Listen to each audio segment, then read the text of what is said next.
বন্ধুরা, চারিদিকে অন্নপূর্ণা নিয়ে যে সমস্যা তৈরি হয়েছে তাতে আমার মনে হয় সমস্ত মহিলাকেই অন্নপূর্ণা যোজনার সুবিধা দেওয়া উচিত, যেরকম লক্ষ্মীর ভাণ্ডার সকল মহিলা পেত।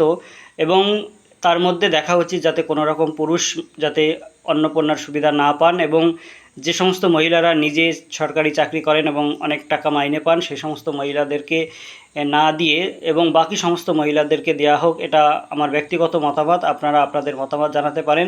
তাহলে হয়তো এই যে যোগ্য অযোগ্য যেটা বঞ্চিত হচ্ছে, অর্থাৎ বহু যোগ্য মা বোনেরা অন্নপূর্ণার সুবিধা পাচ্ছেন না, সেই সমস্যাটা কিন্তু আর থাকবে না।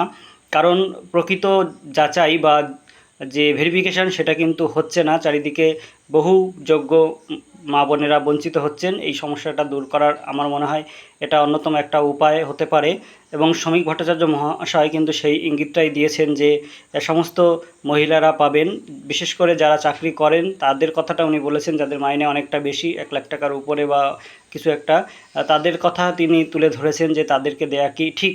যাই হোক, বাকি তার মানে ওনার কথায় পরিষ্কার যে সমস্ত মহিলারা কিন্তু পাওয়ার যোগ্য, অর্থাৎ যে সমস্ত মহিলাদের হাজব্যান্ড বা শ্বশুর বা বাবা চাকরি করে তারাও কিন্তু এক্ষেত্রে যোগ্য বলে বিবেচিত হচ্ছে, যেহেতু তিনি নিজে ইনকাম করেন না বা চাকরি করেন না। সেই হিসাবে ওনার কথা অনুযায়ী আপনারা শুনুন যে মাননীয় শ্রমিক ভট্টাচার্য মহাশয় কি বললেন আজকে প্রেস কনফারেন্সে অন্নপূর্ণা নিয়ে। প্রত্যেকে অন্নপূর্ণা যোজনার টাকা পাবেন। দু এক জায়গায় বিচ্যুতি আছে এবং সেটা সিস্টেমের কারণে। বহু জায়গায় সাবোতেজ করারও চেষ্টা করা হয়েছে, কিছু জায়গায় ফর্ম ফিল আপ করতেও কেউ গাফিলতি দেখিয়েছিলেন। আরও 50 লক্ষ মহিলা তারা অবিলম্বে খুব বিলম্বেই তারা পেয়ে যাবেন। প্রত্যেকে অন্নপূর্ণা যোজনার টাকা পাবেন।